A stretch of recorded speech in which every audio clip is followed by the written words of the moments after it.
زول خبرو او دغه رنګ د بې فایدې خبرو داسې خبرې چې نه پکې دنیوي فایده وي او نه پکې اخروي فایده وي او انسان پکې لګیا وي خبرې کوي په هغې کې د هغې نقصانات.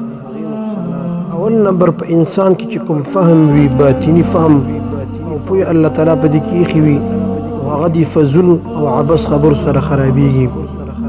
په دویم نمبر انسان په زړه کې یو نورانیت وي یو رڼا وي چې هغه د دین د وجې نه په انسان کې وي هغه خرابېږي.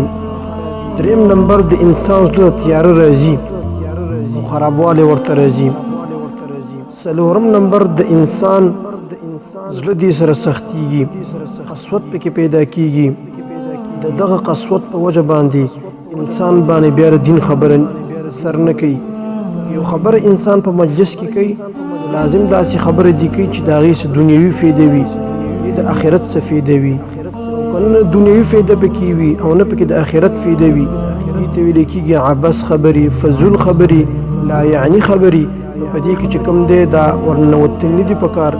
انسان سره به الله تعالی حساب کتاب کوي او دا د عربۍ مقوله ده کوم چې خبرې ډېرې زیاتې کوي هغه به ډېر خطا کېږي.